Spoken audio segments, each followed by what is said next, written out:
எல்லாருக்கும் வணக்கம். நான் உங்கள் இலக்கின் ஸ்டுடியோ. முதல்ல இந்த வீடியோ நீங்க யாரெல்லாம் பார்க்குறீங்களோ, அவங்க எல்லாருக்கும் நன்றி.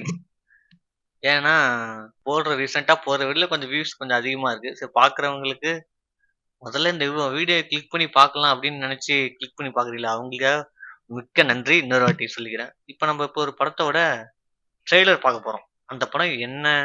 ஏது? ஒண்ணுமே எனக்கு தெரியாது. எனக்கு ஒரே ஒரு பேர் மட்டும் எனக்கு டக்குன்னு ஸ்க்ரால் பண்றப்போ ஒரு பேர் மட்டும் எனக்கு தெரிஞ்சது. எனக்கு இசைஞானி இளையராஜா அப்படின்னு பேர் மட்டும் தெரிஞ்சது. ஓகே. இசைஞானி இளையராஜானா சும்மா வந்து அவரு கமிட் ஆக மாட்டாரு ஒரு படத்துக்கு. அப்படிங்கிறப்ப சரி இந்த படத்த பார்க்கலாம். ட்ரெய்லர் பண்ணலாம். வீடியோ ரியாக்ஷன் பண்ணலாம் அப்படின்னு சொல்லிட்டு என்ன பண்ணேன், அத டவுன்லோட் பண்ணி ஓகே ரெடி பண்ணி வச்சிருக்கேன். இப்ப நம்ம அந்த படத்த பார்க்க போவோம். அந்த படத்தோட டைரக்டர் பேர் வந்து பாரி இளவழகன். அவரு தான் நடிச்சிருக்காரு. இப்ப அம்மு அபிராமி நடிச்சிருக்காங்க. அ இசைஞானி இளையராஜா இசையில அந்த படம் வந்துருக்கு. இப்ப அந்த படத்தோட ட்ரெய்லர் பார்ப்போம். இன்னொரு விஷயம் வந்து அ இந்தியன் 2 பார்த்தேன். இந்தியன் 2 பார்த்தேன். என்னால ரிவ்யூ பண்ண முடியல. ஏன்னா சில ஃப்ரெண்டோட கல்யாணம் அப்படி இருந்தது. ஊருக்கு போயிட்டு வரேன். அந்த மாரி பிரச்சனை இருந்தது. அதனால போயிட்டு வந்தேன். இந்தியன் படம் வந்து ஏன் நான் ரிவ்யூ போடலன்னா, அதுதான் காரணம். மத்தபடி என்ன போட்டிருப்பேன். அதுல இன்னொரு விஷயம் என்னன்னா, இந்தியன் படம் என்ன வந்து பெருசா ஈர்க்கல. பார்த்துட்டேன் படம். இப்ப என்ன வந்து பெருசா அட்ராக்ட் பண்ணல. என்ன ஈர்த்த ஒரே ஆள்னா அங்க சங்கர் மட்டும் தான். சங்கர் சாருக்கு மட்டும் தான் நான் போய் அந்த படம் என்னவா இருக்கும்? எப்படி இருக்கும்? அது தொழில்நுட்பம் ரீதியா அவர் எப்படி கையாண்டுருக்காரு? அப்படின்னு நான் பார்க்க தான் போனேன். அந்த வர்ம கலைகள்லாம் ஓரளவு நல்லா இருந்தது. அதெல்லாம் ஒரு புதுவிதமா இது பண்ணிருந்துச்சு. அதெல்லாம் நல்லா இருந்தது. ஆனா பார்ட் 3 தான் எனக்கு தெரிஞ்சு பயங்கரமா இருக்கும்னு நெனைக்கிறேன். ஏன்னா, அந்த பாரா பாட்டுக்கு தான் நான் முக்கியமா நான் போன காரணமே. அந்த பாரா பாட்டு 3 பார்ட்ல வருதுங்கிறப்ப ரொம்ப டிசப்பாயின்ட்மென்ட்டா இருக்கு. ஏன்னா அதுக்கு எதுக்கு இப்பயே விடணும்? அதுக்கு அப்பயே விட்டுருக்கலாமே! அந்த சப்ஜெக்ட்டுக்கான சரியான ஒரு காஸ்டிங் பண்ணலன்னா அது ஃபெயில் ஆகுது இல்லையா? Director never fail.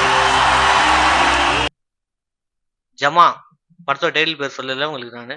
அந்த படத்தோட டைட்டில் வந்து ஜமா. ஜமாங்கிற படத்த நம்ம ட்ரெய்லர் பார்ப்போம்.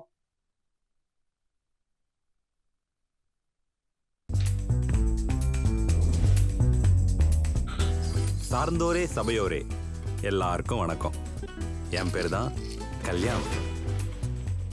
எங்க ஜமாலேயே 2வது 3வது முக்கியமான பொம்பளை வேஷம்னா அது எனக்கு தான். எனக்கு பூரா ஃப்ரெண்ட்ஸும் பொம்பளைங்க தான். அவங்க நல்லா இருக்கு பாக்குறதுக்கு. கல்யாணக்கா இங்க ஆம்பளைங்க தானே வரணும். ஏன் வந்த? இவனுங்க கிண்டல் பண்றத பத்திலாம் நான் கவலைப்பட்டதே கிடையாது. அது காரணம் என் ஜகா. போறியால செருப்பால அடிக்கட்டுமா? இனி நான் கட்டினா அர்ஜுனா கட்டுவேன். இல்லையா வர ஆடியில வேற ஜமா மாறிடுவேன்னு சொல்லிடுவா போ. நீ ஆடுற மாதிரி அழகா பொம்பளை வேஷம் கட்டிங்கன்னு ஆட முடியுமா? அதெல்லாம் பாக்கிறதுக்கு எல்லாம் அந்த வேஷத்தினால தான் இப்படி கீற. பொம்பளை வேஷம் கொடுத்தே ஐஸ்டு போடுவான் இந்த தாண்டவம். இந்த கல்யாணம் எங்க அம்மா கோசரம் தான்டா. எனக்கு அதெல்லாம் இளையராஜா. என் மனசுல ஓடிங்கிறது ஒண்ணுதான். எனக்குன்னு சொந்தமா ஒரு ஜமா இருக்கணும். அவங்களுக்குன்னு ஒரு தனி வாய்க்குது. அத்தான் தான் முடிவு பண்ணும். நீ எல்லாம் ஒரு ஆளு மீறு, நீ எங்களுக்கு கூத்து வைக்கிறா? இப்படி தன்மானத்தெல்லாம் விட்டு கெஞ்சி கெஞ்சி யாருக்காக இதெல்லாம் பண்ற?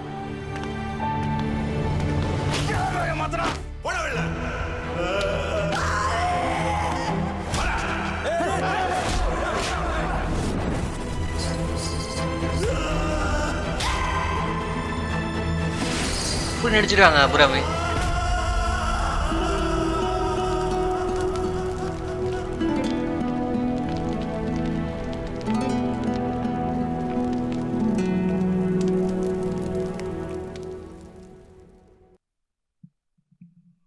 அல்டிமேட். ஜமா அப்படின்னா அவங்க இந்த கூத்தாடுறாங்களே, என்ன சொல்றத அதுக்கு அப்படிதானே பேர் நினைக்கிறேன். அது என்ன சொல்லுவாங்க? வேஷம் கட்டி ஆடுறதா அப்படி சொல்லுவாங்களா? ஸோ அதுக்கு அந்த டீம் பேர் வந்து ஜமான்னு நினைக்கிறேன். அந்த இதுல வந்து ஒருத்தவங்க இருக்காங்க. அவங்க பெண் வேடம் கட்டி டான்ஸ் ஆடுற அவங்களுக்கு நடக்கிற அந்த சிக்கல்ல வந்து படமா எடுத்துறாங்க. எனக்கு தெரிஞ்சு 24ல இந்த படம் பேசணும்னு நினைக்கிறேன். தமிழ் சினிமா இதுதான் நினைக்கிறேன். தமிழ் சினிமா என்ன பொறுத்த வரைக்கும் ஒரு வழியை கடத்துறது தான் தமிழ் சினிமா. சும்மா ஏன்டா உக்காந்துட்டு வந்தோன்னு தெரியாம போய் படத்துல உட்காரத்துக்கும் அந்த படம் கொடுக்குற வழியை நம்மளுக்குள்ள வாங்கிக்கிறதுக்கும் டிஃப்ரெண்ட் இருக்கு. அதுதான் வந்து ஒரு சினிமா ஆர்ட் அப்படிங்கிறதுக்கான ஒரு அடையாளம். எனக்கு எனக்கு எப்பயுமே அப்படிதான் இருக்கும் தோணும். ஒரு சினிமா பார்க்கணும்னா அந்த படத்துலேருந்து நம்மள ஏதாவது தாக்கத்தை ஏற்படுத்தணும். உங்களுக்குள்ள ஒரு வழியை ஏற்படுத்தும். ஸோ அதுதான் வந்து தமிழ் சினிமா. அத வந்து இந்த படத்தோட ட்ரெய்லர் எனக்கு அத குடுக்குது. படம் அது ஃபுல் பேக்கேஜா குடுக்குமா? இல்ல குடுக்காதான்னு தெரியல. பார்த்தா தான் தெரியும். இசைஞானி சாங்ஸ் மேக்ஸிமம் எதுவும் தெரியல. இப்ப பிஜிஎம்ஸ் நார்மலா இருக்கு. பிஜிஎம்ஸ் என்ன வேணுமோ அத அவரு போட்டிருக்காரு அவ்வளோதான். முழு படத்துல தான் அவரோட முழு பலத்தையும் குடுப்பாருன்னு நெனைக்கிறேன். அவரு ஒரு ஆளு நம்மள சாவடிக்கிறது விஷயால சாவடிக்கிறதுல. அவரு சரி நம்ம இப்ப ஏன் இந்த படத்த பார்க்குறோம் அப்டின்னா, முக்கியமா ஒண்ணு வந்து என்னன்னா, படத்துல நடிச்சிருக்க எல்லா காஸ்ட் அண்ட் குரூ வந்து செட் ஆயிடுச்சாங்க. எனக்கு செட் ஆயிட்டு எனக்கு இந்த படத்துக்கு ஐ மீன் சொல்றேன். இந்த படத்துக்கு என்ன தேவையோ அவங்க கரெக்ட்டா நடிச்சிருக்காங்க. நானு ஓவர் ஆக்டிங் எங்கேயுமே தெரியல. பர்ஃபெக்ட்டா இருக்கு. முக்கியம் சொல்லப்போனா அம்மு அபிராமி என்னவா நடிச்சிருக்காங்க. அப்பா! அவங்க கோவப்படுறப்பலாம் அந்த அறை நம்பளுக்கு விழுற மாரி இருக்கு. அப்படி இருக்கு அவங்க நடிக்கிறது. அவருமே நல்லா நடிச்சிருக்காரு. அந்த ஒரு ஆண் வந்து ஒரு பெண்ணா மாறி நடிக்கிறது ரொம்ப கஷ்டம். அந்த நல்லினம்லாம் ரொம்ப கஷ்டம். இவங்க வந்து அந்த அண்ணன் செம்மையா நடிச்சிருக்காரு. என்ன பொறுத்தவரைக்கும் இதுக்கப்புறம் அவர் நல்லா பேசப்படுவார்ன்னு நெனைக்கிறேன். ஒரு நல்ல ஒரு கதாநாயகன் இப்படிதான் நல்ல கதாநாயகன் இப்படிதான் உருவாவாங்க.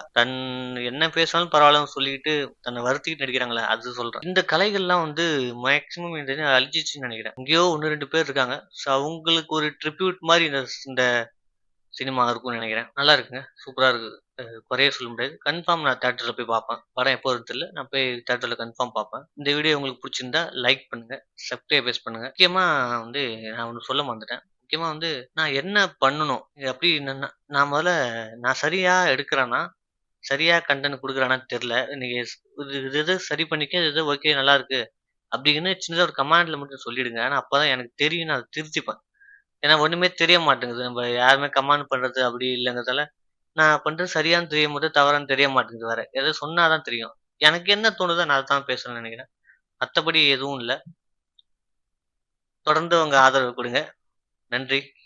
வணக்கம்.